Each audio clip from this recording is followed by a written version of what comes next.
नमस्कार मंडळी. तर झालं असं, की आज माझ्या धात्रेपणावरती मला हसावं की रडावं हेच कळत नाही. काय झालं ते पुढे सांगते. त्याच्या आधी मी घरी आले. पहिल्यांदा घरी आलेले स्वयंपाक करायला घेतला आणि राहायची जबाबदारी त्याच्या बाबांकडे देऊन टाकली. आज मी करणार होते पालकचा गरगट्टा. त्याच्यासाठी मी पालक चांगला चिरून घेतला. त्याच्यानंतर कुकरमध्ये पालक, त्याच्यानंतर एक टोमॅटो चिरून टाकला आणि तुरीची डाळ टाकली वाटीभर आणि त्याच्यामध्ये थोडंसं पाणी घातलं. आता झालं असं की पाणी थोडंसं माझ्याकडून जास्ती झालं. तरी पण मी म्हटलं ठीक आहे. तरी पण मी म्हटलं चालेल की काय होणार नाही आहे. शिट्ट्या वगैरे झाल्या.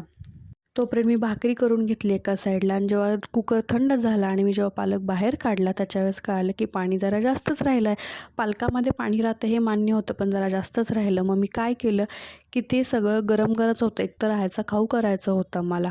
त्यासाठी मी पटपट मग ते काय करून घेतलं की मिक्सरच्या भांड्यामध्ये टाकून घेतलं आणि मला तरी इंट्युशन्स येत होत्या की हे काहीतरी गडबड होणार आहे आणि मिक्सरचं भांडं मिक्सरला लावलं आणि जे बटन चालू केलं ते सगळीकडे हिरवागार फवारा उडाला. ते सगळं क्लीन करायला मला 15 ते 20 मिनटं गेली. त्याच्यानंतर मग लगेच भाजी टाकून घेतली. भाजी टाकली ते टाकली. हे पण विचार केला होता की थोडं त्यातलं वाटीभर रायासाठी काढून ठेवायचा आणि जेव्हा पूर्ण भांडं रिकामं केलं, तेव्हा लक्षात आलं की रायासाठी तर काढलंच नाही. पण नशिबाने त्या भांड्यामध्ये थोडीशी क्वांटिटी होती. मग त्याचीच फोडणी दिली आणि त्याच्यामध्ये थोडंसं डाळीचं पीठ टाकलं आणि ते फोडणी देऊन मग रायाला तो खाऊ चारला. आता आम्हाला जायचं होतं बाहेर आणि आमच्या सगळ्याच गोष्टी ऐन मोमेंटला ठरतात. सो आधी विचार केला की रायाचा खाऊ, त्याला खाऊ मी चारून घेतला. त्याच्यानंतर सगळी भांडी साफ करून घेतली.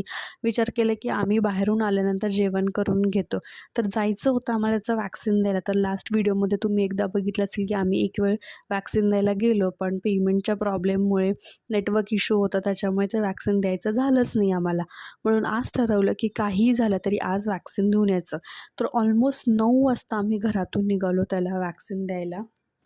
आणि ती एक अशी वेळ होती की ती ती त्याची झोपेची वेळ होती आणि सहसा बाळ जर झोपेत असेल तर वॅक्सिन डॉक्टर लोकं देत नाहीत.